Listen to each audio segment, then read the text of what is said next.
108 ஆம்புலன்ஸ்லாம் இருக்குது. நீங்கள் ஏதாவது ஸ்பெசிஃபிக்காக நம்பர்னு வச்சுருக்கீங்களா? இல்லை அது வந்து ரஜினி சார் பேரை வச்சு ஆம்புலன்ஸ் வைப்பீங்களா? மேபி இன் த ஃபியூச்சர், அதுக்கெல்லாம் வேணுங்கிற டீம்ஸ் ஃபார்ம் பண்ணிட்டு இருக்கோம் இப்போது. அசிஸ்டன்ஸ்னால் என்ன, எமர்ஜென்சினா என்ன, அதெல்லாம் ஃப்யூச்சரில் எப்படி கொண்டு போகணுன்றத ஆராய்ச்சி பண்ணுற டீம் ரிசர்ச் அண்ட் டெவலப்மெண்ட்டில் இருக்காங்க இப்போ. மேடம், பல காலமாக வந்து குழந்தைங்க வந்து வெளியே விளையாடி நல்லா ஆரோக்கியமாக வளர்றதா தான் சொல்லுவாங்க. ஆனால் நீங்கள் என்ன சொன்னீங்க, இப்போ கொஞ்சம் கண்ட்ரோல் பண்ணி வைங்கன்றீங்க. இல்லை அப்படி சொல்லலை. ஒரு நிமிஷம். அப்புறம் வந்து டேக் போட சொல்கிறீங்க, அவங்களுக்கு ஐடி கார்டு கொடுக்க சொல்கிறீங்க. அது எப்படி மேடம் சரி போடும் தமிழ்நாட்டில்? இல்லை, நீங்கள் புரிஞ்சிக்கலன்னு நினைக்கிறேன். அவங்க விளையாடுற அளவுக்கு பாதுகாப்பு கொடுக்கணும்னு சொன்னேன். வெளியில் அவங்க தாராளமாக விளையாடணும், ஃபீல்டில் விளையாடணும். அப்போ பெரியவங்க பாதுகாப்புக்கு நிற்கணும், தனியாக விட்டுட்டு போகக்கூடாதுன்னு நான் சொன்னேன். அதே மாதிரி நமக்கு தெரியாத ஸ்ட்ரீட்டில் இருக்கிற குழந்தைகள், அவங்க எங்கேருந்து வராங்க, எங்கே இருக்காங்க, அவங்களுக்கு பாதுகாப்பு இருக்கா, சாப்பிட்றாங்களா, அவங்களுக்கு மருத்துவ எதுவுமே யாருக்கும் தெரியாது. நம்ம ஒரு ஏரியாவை தாண்டி போகிறப்போ பிரிட்ஜுக்கு அடியில் இருப்பாங்க, இன்னொரு இடத்துல இருப்பாங்க. அதுக்கு நம்மளுக்கு அவங்களுக்கு ஒரு ஐடி கொடுத்து, இந்த இடத்துல இவங்க இருக்காங்க, இவங்களுக்கு பாதுகாப்பு தேவை, உணவருந்தும் மழை காலமாகட்டும் எதுவும் ஆகட்டும் பாதுகாப்பு தேவைன்றது தெரியணும். It's a simple documentation. எல்லா கவர்மெண்ட்லேயும் வந்து ஒரு பேர் வச்சுருவாங்க.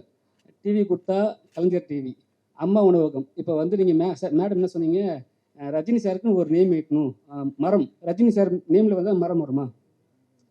நீங்கள் எல்லாம் தப்பாகவே இல்லை மேடம், என்னன்னா நீங்கள் சொன்னீங்க அவங்க பேரில் தான் வந்து இல்லை ஒரு பேரா நண்பராக. இப்போ உங்கள் வீட்டில் ஒருத்தருக்கு பிறந்த நாள் வருதுன்னா அவர் பேரில் நீங்கள் ஒரு தானம் கொடுக்குறீங்கன்னு வச்சுக்கோங்க. அப்போ அந்த தானம் பேரே அவங்க பேர் ஆகிடாது இல்லையா?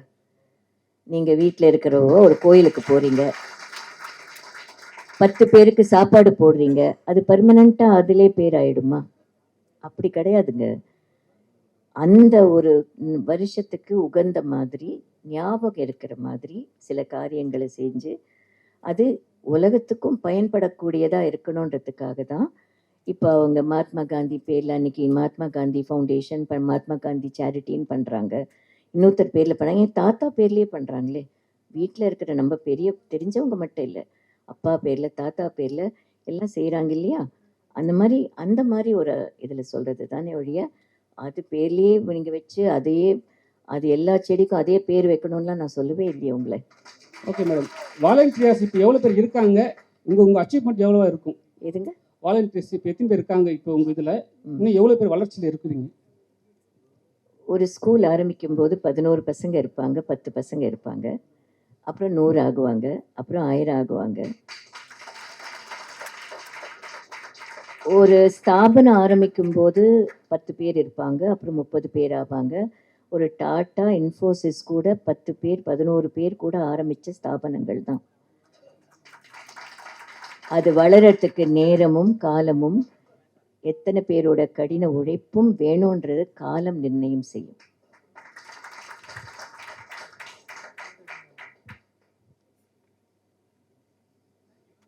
தேங்க்யூ.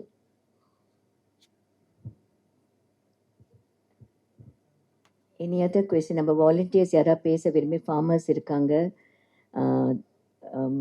இங்கே சென்னையில் மிஸ்டர் சவுந்தர் வந்து எங்கள் கோஆர்டினேட்டிங் ஃபேக்கல்ட்டி. அவர் சென்னை இங்கேருந்து டிஸ்ட்ரிக்ட் கோஆர்டினேட் பண்ணுறாரு.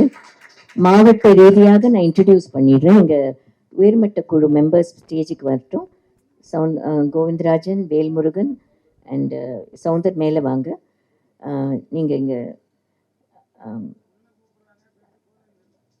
இவங்க முதல்ல ஆரம்பித்த குழுவோட நீங்கள் கேட்டிங்க இல்லையா இப்போ எத்தனை பேர் இருக்காங்கன்னு. எல்லாரும் ஒரு மாவட்டத்துலேயும் ஒரு உயர்மட்ட குழுன்னு ஆரம்பித்து அவங்க மெம்பர்ஸை சேர்த்து அவங்க கூட பப்ளிக்கோட போய் வேலை பண்ணி அப்படி தான் உருவாகும் எந்த ஸ்தாபனமும். ஸோ இவங்க அந்த ஒர்க்கில் ஆரம்பிச்சிருக்காங்க. மாவட்ட ரீதியாக எல்லாம் கொஞ்சம் ஒத்தொத்தராக எழுந்து நின்று உங்களை காட்டிக்கோங்க.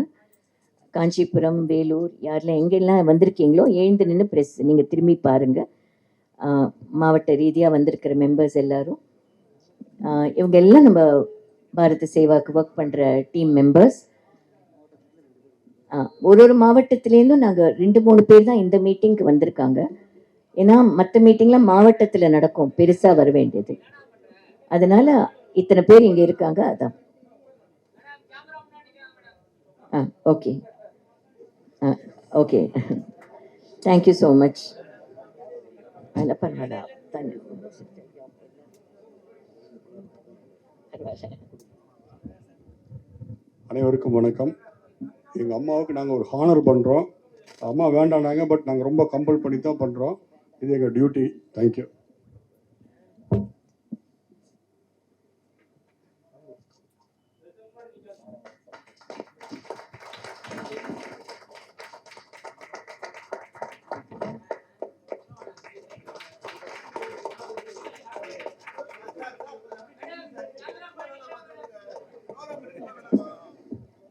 தயவுசெய்து கேமராவை மறைக்காதீங்க. அவங்க கேமராவை மறைக்கிறீங்க. உட்காருங்க ப்ளீஸ்.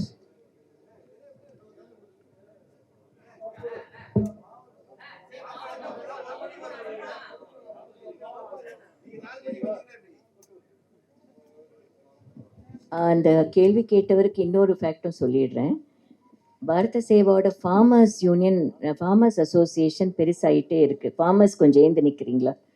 கல்யாண சுந்தரம் எங்கே? அவங்கெல்லாம் இதோ இருக்காங்க. இவங்க ஃபார்மர்ஸ் அசோசியேஷனோட பிரசிடெண்ட்டாக இருக்கார் இப்போது.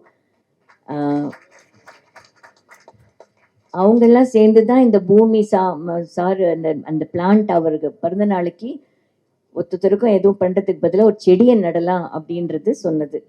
ஸோ அந்த பாரத சேவா ப்ராஜெக்ட் மூலயமா அந்த பிறந்த நாள் முன்னிட்டோ இல்லை அவரோட பேர்லேயோ நீங்கள் யாருக்கா ஏதாவது தானம் கொடுக்கறதுக்கு முன்னாடி எங்கெங்கே செடிகளை வளர்க்க முடியுமோ வளர்க்கணும்னு சொல்கிறது தான் அந்த ப்ராஜெக்டோட மீனிங்.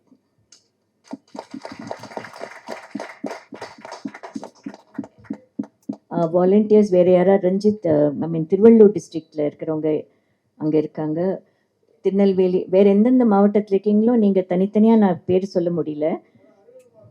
அரியலூர், மதுரை, சேலம், நீலகிரி மாவட்டம், நாமக்கல் மாவட்டம், தஞ்சாவூர், தென்காசி, பெரம்பலூர், கள்ளக்குறிச்சி, ராணிப்பேட்டை, வேலூர், எல்லா மாவட்டத்திலேயும் இருக்காங்க. தஞ்சாவூர் மாவட்டம், கும்பகோணம், இப்படி ஒரு மாவட்டத்திலையும் அந்த டீம் அவங்க சேர்த்துட்டே வராங்க. சேர்த்துட்டு தெருக்கு தெரு பாரத சேவா கூப்பிட்டு குரலுக்கும் யாரோ இருக்காங்கன்ற இந்த ஊருக்கு ஒரு பாதுகாப்பும், நம்ம என்ன செய்கிறோமோ இல்லையோ ஒன்று சொல்லும்போது நம்ம காதில் வாங்கி அவங்களுக்கு என்ன செய்ய முடியும்னு யோசிக்கிறதுக்காக ஒரு இடம் வேணும். சிட்டிசன்ஸ் பிளாட்ஃபார்ம்னு பேர் அதுக்கு. நீங்கள் சொல்கிறதுக்கு ஒரு குழந்தை ஓடி ஏதோ சொல்லணும்னு நினைக்கிறது, அது யார்கிட்ட சொல்லுவாங்க?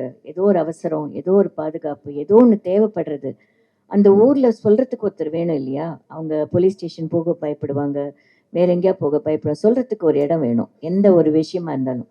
அந்த இடம் பாரத சேவாவாக இருக்கணும்னு நான் ஆசைப்படுறேன். ஆமாம். தேங்க்யூ. அதில் கைவினை பொருட்கள் செய்கிறவங்க நிறைய பேர் நாங்கள் அடாப்ட் பண்ணி இப்போ பண்ணிகிட்ருக்கோம். பாரத் மார்க்கெட்டை நம்ம ட்ரேடர்ஸ், நம்ம கைவினை பொருட்கள், இந்திய பொருட்கள் என்றும் இதுதான் கடைசி குடும்பம் பண்ணுறதுன்ற ஸ்டேஜ் வரவே கூடாது. அந்த தொழிலை நம்ம பாதுகாத்து, அந்த பொருளையும் பாதுகாத்து அடுத்த சமுதாயத்துக்கு கொண்டு போய் சேர்க்க வேண்டிய கடமை இருக்குது நம்மளுக்கு.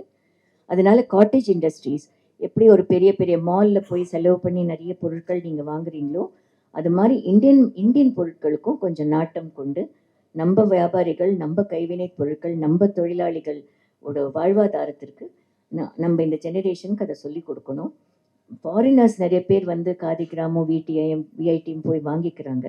பட் நம்மளோட ஊரில் இருக்கிறவங்க அதை யோசிக்கிறாங்க இப்போது. அதனால இந்த காட்டேஜ் இண்டஸ்ட்ரீஸ் நிறைய இருக்குது. நவராத்திரி வரும்போது பைகள் வாங்குறாங்க, கிஃப்ட்டுங்க வாங்குறாங்க. அதெல்லாம் இங்கே செய்யக்கூடிய குழுக்கள் இருக்குது. அவங்களுக்கெல்லாம் பாரத் மார்க்கெட்டில் ஆகஸ்ட்டில் நாங்கள் உங்களுக்கு அதை சொல்கிறோம். அந்த இடத்த கண்டிப்பாக அவங்களையும் நீங்கள் சப்போர்ட் பண்ணலாம். பாண்டிச்சேரி நான் சொன்ன பையன் வந்திருக்கான்னு நினைக்கிறேன். வா ஜெகதீஷ் பாப்பா, கம். அந்த பங்கு கடையில் கூல்ட்ரிங்க்ஸ் சாப்பிட்டுட்டு மயக்கம் போட்டு விழுந்தான்னு சொன்னேன் இல்லையா? அவங்க பாரத சேவாவில் அடாப்ட் பண்ணி தான் இப்போ அவனுக்கு. வாப்பா வா.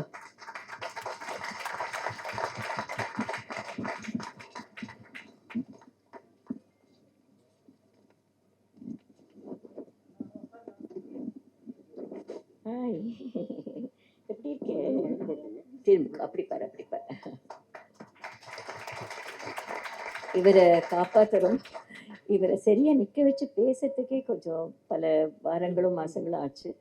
இப்போ அவர் என்னை பார்த்து எனக்கு ஒரு சின்ன கிருஷ்ண பொம்மையை கொண்டு கிஃப்டாக கொடுத்தாரு. என்ன ஜெகதீஷ், எப்படி இருக்கு? நல்லா இருக்கியா? ம். எல்லாருக்கும் வணக்கம் சொல்லு.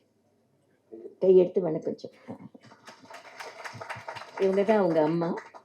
இவங்க தான் அவங்க எங்கே போகிறதுன்னு தெரியாமல் தவிச்சிட்டு இருந்த ஒரு பீரியடில் தான் எனக்கு வந்த தகவல்னால அவனை தொடர்பு கொள்ள முடிஞ்சுது. தகவல் கிடைக்கலன்னா என்ன ஆயிருக்கோன்றது தெரியல. ஏன்னா கடைசி வரைக்கும் அந்த என்ன நடக்குதுன்னே அவங்களுக்கு புரியாமல் இருந்தது. நீ எதாவது சொல்ல விரும்புறியாமா? ஃபஸ்ட்டு வச்சோம்ப்பா. இப்போ நிறைய நம்பர்ஸ் மிக்ஸ் ஆகுது. இப்போ தனியாக நாங்கள் எங்களுக்குன்னு ஒரு ஐடி, இமெயில், நம்பர் மாவட்ட ரீதியாக கொடுக்குறோம். ஏன்னா ஒரு நம்பர் இருந்தால் மட்டும் பத்தில், நைட் அண்ட் டே தேவைப்படுது. அட்டென்ஷன் எங்களுக்கு நிறைய வரும். மெடிக்கல் அட்டென்ஷன் வரும், எஜுகேஷன் வரும், இந்த மாதிரி எமர்ஜென்சிஸ் வருது. அதனால் இப்போ ஒரு மாவட்டத்துக்கும் ஒரு நம்பர் எங்கள் வெப்சைட்டில் கொடுத்துட்றோம். அதில் பண்ணிட்டாலே போகிறோம். அட்ரஸும் கொடுத்துட்றோம். யாரை போய் பார்க்கணும், எங்கே பார்க்கணும், என்ன செய்யணுன்றதையும் கொடுத்துட்றோம்.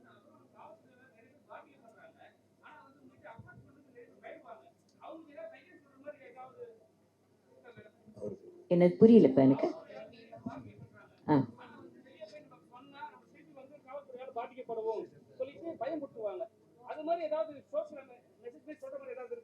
அது இவங்களுக்கே நடந்திருக்கு.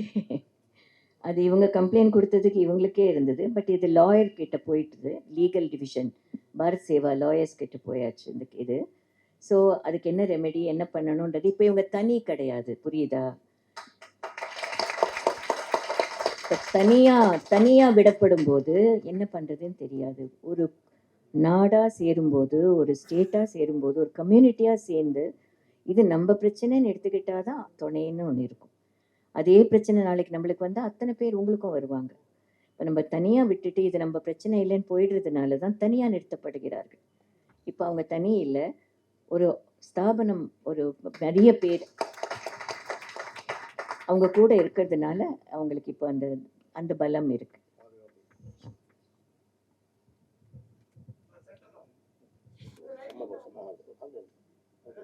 எல்லாருக்கும் குட் ஆஃப்டர்நூன்.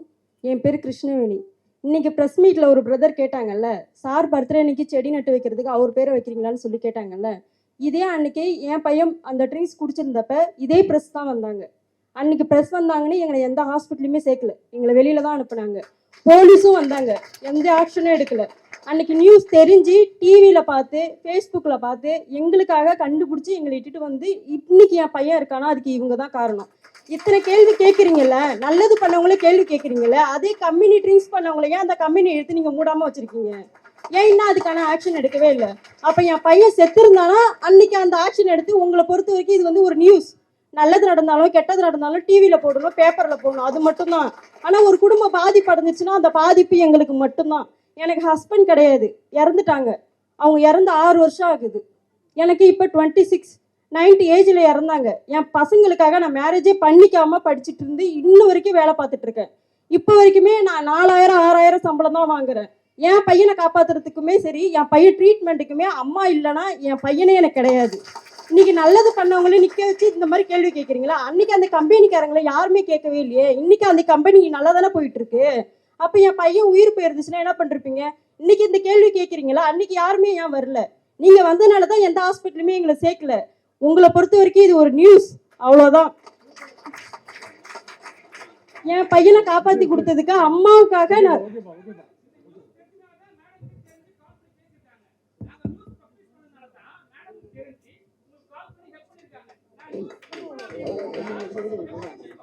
பிரஸ்ஸை பொறுத்த வரைக்கும் நீங்க யாருமே வந்து எங்களை தேடி வரல, நாங்களாதான் வெளியில வந்து கொடுத்தோம். நான் ரோட்ல உட்காந்து அழுதேன்.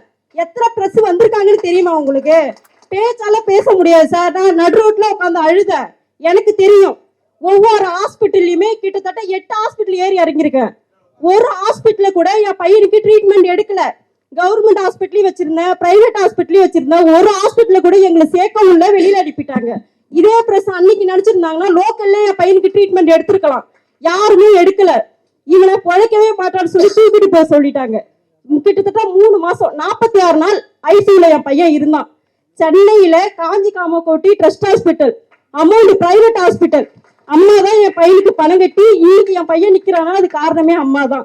கேள்வி ஈஸியா கேட்டுடலாம் சார், அந்த இடத்துல இருந்து பாருங்க, அப்பதான் தெரியும். ஒவ்வொரு நாளுமே இருந்து படுற கஷ்டம் எனக்கு தான் தெரியும். நான் கொஞ்சம் பேசலாமா? கோபி. நான் கொஞ்சம் இதை சொல்கிறேன் கரெக்டாக. அவங்க பாதிக்கப்பட்டவங்க. ஸோ புரியுதுங்களா? அந்த பாதிக்கப்பட்டவங்க தனியாக அவங்க தெருவில் நின்னப்போ அவங்களுக்கு எந்த ஆதரவும் இல்லை.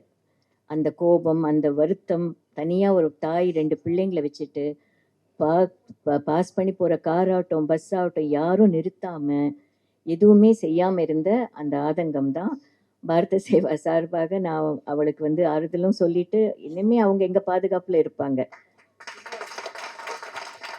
அந்த குழந்தைங்களும் நாங்கள் பாரத சேவா எஜுகேஷனில் படிக்க வச்சு அந்த பசங்களை பெருசாக்குற வரைக்கும் எங்கள் பொறுப்பு அது. ஸோ இது மாதிரி எங்களுக்கு இந்த நியூஸ் எனக்கு தெரிஞ்சதுனால நான் தான் தேடி கண்டுபிடிச்சேன். இது எனக்கு ஒருத்தர் எந்த இதுலேயும் நான் படிக்கலை, எனக்கு தெரிவித்ததுனால இம்மீடியட்டாக அங்கே நாங்கள் பாண்டிச்சேரி ஃபோன் பண்ணி கார் எடுத்துகிட்டு ரவியை போக சொல்லிவிட்டு எந்த இடத்துல ஹாஸ்பிட்டல் இருக்காங்கன்னு ட்ராக் பண்ணிட்டு தான் அவங்கள கண்டுபிடிச்சோம். தேங்க்யூம்மா, உன்னோட இந்த ஃபீலிங்ஸ் புரியுது எனக்கு. அது தேங்க்யூ.